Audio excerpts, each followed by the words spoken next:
Welcome back, Mary Davis, the CEO of Special Olympics International. You're a regular on our live stream for 24 Hours Nothing But Net, and you're coming to us all the way from Dublin. And we're so grateful to have you back with us. Thank you. Thank you, Debbie. And I'm absolutely thrilled and delighted to be back with you again. And it's just incredible how quickly the time passes. You know, it doesn't seem like that long since we did that, since we talked last year, and here we are again this year. And the fact that you, Debbie, are so enthusiastic and passionate about what you do, and it's just unbelievable. So it's a real pleasure for me to join you from Dublin. I'm actually recuperating, Debbie, from a ski injury that I had about 6 weeks ago. So I'm on crutches, but you can't see that because I'm sitting. Oh boy, did you fall down the slope? Did you hit something on the slopes that didn't? I just fell awkwardly on my right side on my hip and broke some bones in my hip socket.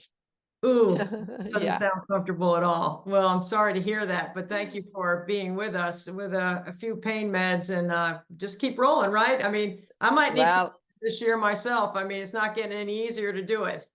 I'm thinking to myself, you're my greatest inspiration. If you can do what you're doing, it should be easy enough for me to survive this. And I'm thinking about what you do every day on a daily basis to make the world better, especially around the acceptance and the tolerance of people with intellectual disability and through the lens of sport, how it makes such a difference for families like mine and people that we hold so dear to us. Yeah, absolutely. And of course, it's also a real pleasure and honor to be in a situation where we can do the work that we're doing. And we have so much catching back up again to do after COVID. You know, in the Asia Pacific region alone, we lost 80% of our athletes. Oh. So they were either through displacement or sadly passing away because of COVID, various different reasons, just couldn't connect with them during that time. So we're trying to build back gradually.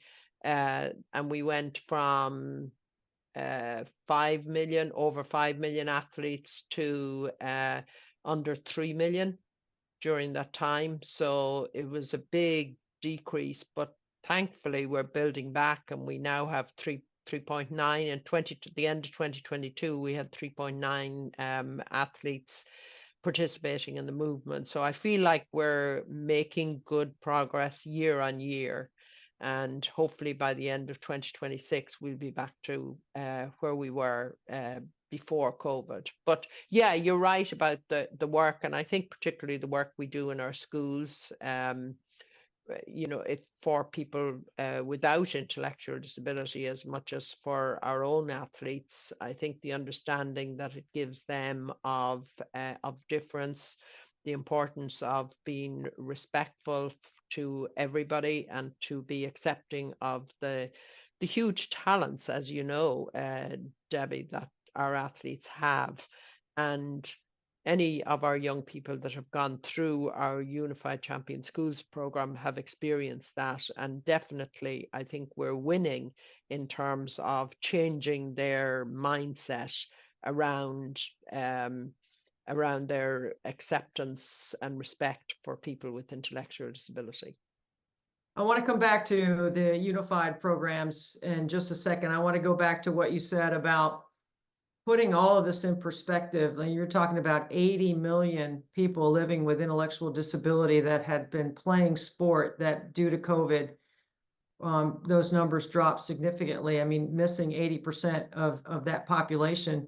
That's incredible. And I'm thinking about here locally and what we're doing on a much smaller scale, but certainly the same quality of impact that for 1 penny for every free throw that I make is putting it in perspective and bringing it from globally right back to our own neighborhood here, where for 1 penny it's $24, and we have raised a lot of money with 1 penny because it's made a difference. And we're going to cross $1 million this year in our 6th year in our fundraiser. It just sounds so crazy, but for those that are listening, if they could do 1 penny or 2 pennies or a nickel, it definitely impacts the athletes directly. What would you say to that, Mary, from what you just gave us as a global perspective to bringing it right down to our neighborhoods? Well, Debbie, everything comes down to local anyway, even though, we count globally, it's aggregated from what happens at local level, and the participation and the involvement and the training and the schools engagement that we can provide at local level. So you're absolutely right. Every penny, every cent counts in terms of the training and participation opportunities that we can give to athletes at local level.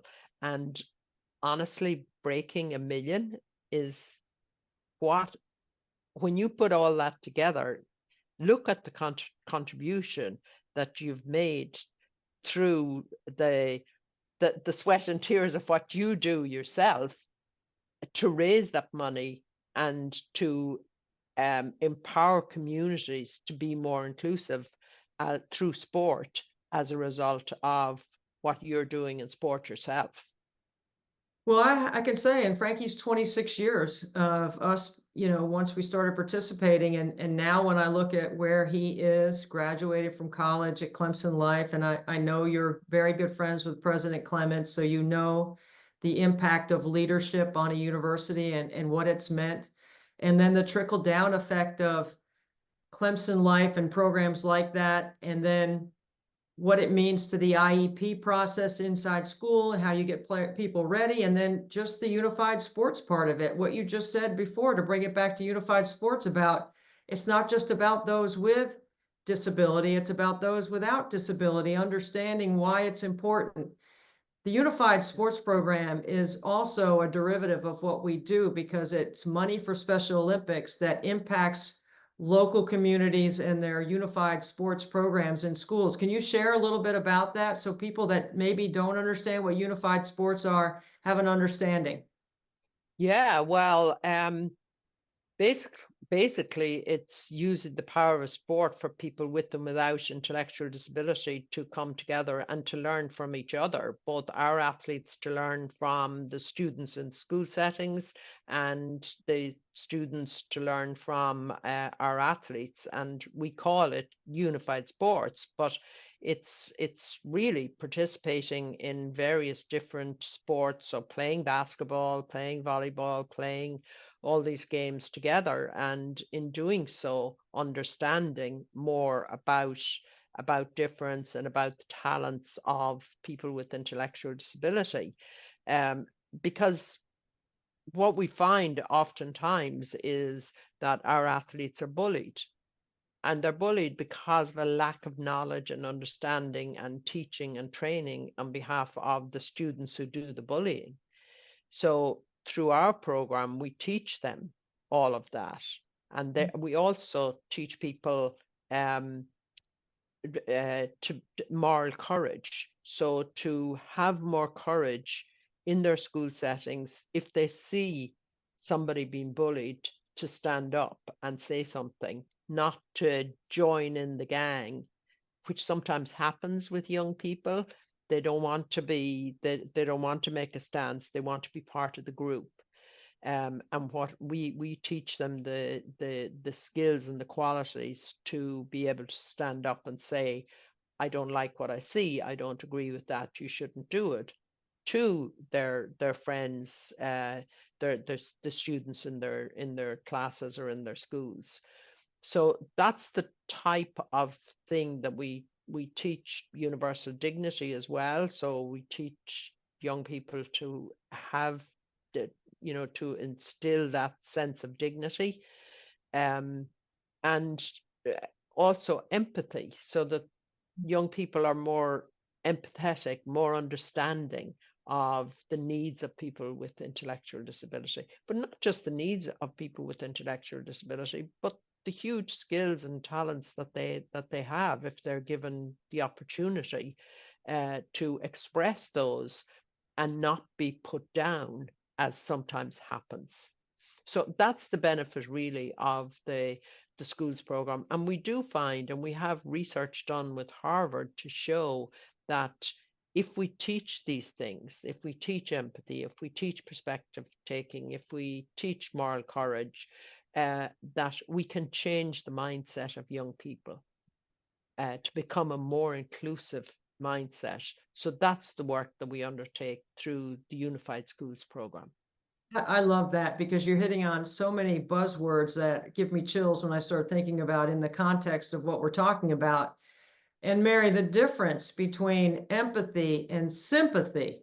We're not looking for sympathy. We're looking for empathy. Explain how that works with the moral courage around what you just described.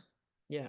Well, our athlete, as you know well, and with Frankie as well, and I was really looking forward to asking you about him, and I do want to come back to him and what his life is like now at 26. But yeah, our athletes don't look for sympathy. They know what sympathy is, and they don't want sympathy. That's not what they're looking for.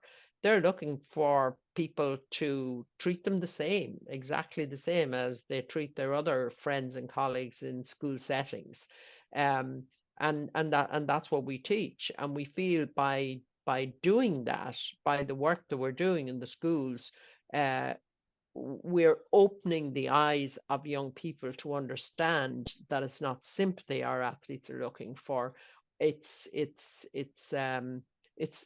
empathy really, and it's understanding their needs, and um, understanding just how wonderful they are, what great leaders they can be, what great motivators they can be in your circle of friends, and ensuring that they are part and parcel of that. I love on your screen how it says the revolution is inclusion. That's the slogan, the motto. That's the everyday impetus to make a difference. When you start thinking about the work that you have done, and I know I'm interested in the Harvard study, I think that's amazing. When you start looking at where we were, where we are, and where we're going, what would you say to that? Yeah, well, I think in terms of where we were, and if you look back at the last sort of over 50 years ago when Special Olympics started, it was very much a program for people with intellectual disability. So we provided training, we provided opportunities, we ran competitions at local level, at national level, at global world games level. Um, and yes, we still do all that. Of course, we provide that service and opportunity and training and skills, etc., to develop the individual to their potential. But um, now we're perceived as an organization where we learn from the athletes. We learn more from them. So they're the greatest teachers there are in terms of inclusion. Um, and we're able to pass that on to young people, and honestly people of all ages really. So it's now perceived as an organization that can take so much and learn so much from the athlete themselves. And it's by getting to know them, by participating, by understanding them, that that we see this transformation happen. And where do you think we're going? What is next? What do you have on your vision board for what we can do? Well, we need to continue to increase our reach in terms of if you look at the school program, in terms of the number of schools, we have 10,000 schools roughly that are unified champion schools. We want to increase that number all the time, and we will not rest until every single school around the world has got a unified champion schools program and is teaching those skills that are so badly needed to young people, and these skills are transferable, not in understanding everybody, understanding society at large. So that's certainly one thing. We're focused on getting all of our athletes back. As I said to you, that we had lost during the pandemic for one reason or another. Of course, accepting those people that have sadly passed away due to the pandemic. Um, and then we want to increase our volunteer numbers, so we have more people, more coaches, etc. We've a very strong, comprehensive health program that we offer also. We need to continue to train our healthcare workers. We have roughly about 37,000 um, healthcare workers trained at the moment in understanding the needs of people with intellectual disability when they present themselves in their clinics, and being able to respond then to whatever ailments they have, whether it's teeth or hearing, or they need glasses or whatever it is. So um, a lot of work still to do in that area as well. And then at games opportunities, we continue with local national games in every state in every country. And then we have the World Winter Games in Torino in Italy in 2025. And you might recall that we had to cancel the last World Winter Games because of COVID. So this is the first time in 8 years that our athletes will have the opportunity to participate in the world stage in winter games. We just had the summer games last year in Berlin, which was a fantastic success, and so great for the athletes to be together at World Games. Again, since COVID. So yeah, lots of things going on, very busy, but it's all good. I am so proud of my employer, ESPN, for the role that they play in sharing the stories of all the incredible international athletes and the experience of Special Olympics worldwide. So I hope we always continue to do that, because that is a wonderful platform to share incredible story. I want to bring up employment, because I think employment is, for me, like as we advocate Team Antonelli for Frankie's successes, employment's a big part of it now that he did his schooling, he did his post Great. no work, he did his postgraduate work, because his 5th year, which was a COVID year, we called graduate school. So he's ready for his doctorate, to be honest with you, but I don't think we're going to be doing any more of that. We're just working, and I think that's where he's getting his PhD, is actual employment. So what And is he doing? Where is he? he's living at Clemson independently Mm-hmm. with support. His roommate is Tanner of the famous Love on the Spectrum show that Netflix has put on. Tanner's his roommate, and the two of them have had quite the celebrity run here the last few months. Brilliant. Frankie's been able to piggyback on a lot of the things that Tanner is doing, because Tanner has blown up, literally blown up on social media. So that's been a really Wow. fun experience. But Frankie's holding down 2 jobs. He's working on his job stamina. He's gotten up to 5 hours of a shift, which I think is really important. But he's working at a, excuse me, a pizza place called Your Pie, which is a chain. And he also has the Shepherd Hotel, which I know that you're familiar with. The Shepherd Hotel, which is a transition opportunity for Clemson Right. Life students. And it's a hotel that employs 40% of their workforce of people with disability in some shape or form. And it's That's right. had an incredible success. It's in they're franchising now, so it's moving to Columbus, and Oh, eventually I think NC State's going to have a Shepherd Hotel, because NC State will be launching their life program in January of 2025. So I'm really proud of that, because I was intimately involved in the effort to get that program going, which is a model off fantastic. of Clemson Life. So that's what Frankie's doing, and we got a lot of fun things happening, and Sure we're have. really excited about what he's doing. That's brilliant. My goodness, he's really progressed so much in terms of his education and his career possibilities. Like, holding down 2 jobs is no easy feat, as we all know, and he seems to do that admirably.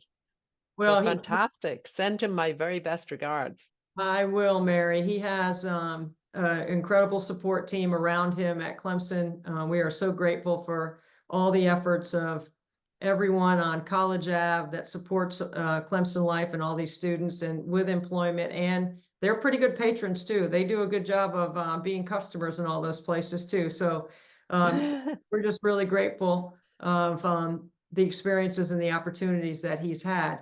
And it all comes back to our life in sports, my husband and I, and what sport has done for our family, and then what Special Olympics through sport has done for Frankie and our family. It's been absolutely full circle that has allowed him to do all the things he's getting to do. Great. Well, he's such a fantastic role model as well for other athletes and for many people with intellectual disability around the world, to show people what they can do, what can be done. I mean, this is somebody that will go forwards, I know for sure, and do a doctorate. And you know, who would have ever thought that? Certainly when Special Olympics was started 50 years ago, that's for sure, that would never have been on anybody's radar. And these are some of the massive changes now that have happened. And how come they've happened? Of course, they've happened with incredibly supportive families and communities. But they've also happened because now people are understanding the huge benefits of having athletes and people like Frankie in their midst and in their colleges and in their universities, and the richness that that's bringing also to the entire facility. Yes, it's genuine and it is mutually Authentic. beneficial, and we're grateful. Mary, I can't thank you enough. I keep saying this is going to be our first million, so maybe in the second million we'll get you to Mount Pleasant, South Carolina, so you can enjoy with us celebrating like we do when we're done, because we do I can celebrate when imagine. we're finished. I can imagine. Well, the celebrations should be huge this year as you have reached 1 million. So you deserve to celebrate, and you deserve all the praise and plaudits that you get, because that is some milestone, I can tell you. Well, when we know exactly where the money goes to benefit those athletes, it's definitely worth every ounce of perspiration and sweat and everything else that goes into putting this together. And I'm grateful for our wonderful team. And I thank you again for spending some time with us. It's a highlight to get to talk to you from Ireland. I still hope that invitation's standing for us to play golf when you feel better. Anytime, anytime, you're very, very welcome, Debbie. And I wish you would come, you'd actually come and visit. So I would like to. you've got to I'll put keep, that in your calendar, and bring the family, bring Frankie as well. It would yeah, be thank you. great. Thank you Yeah. so much. Mary Davis, the CEO of Special Olympics International. What a pleasure, Mary. Thank you. Thank you, Debbie, and congratulations once again.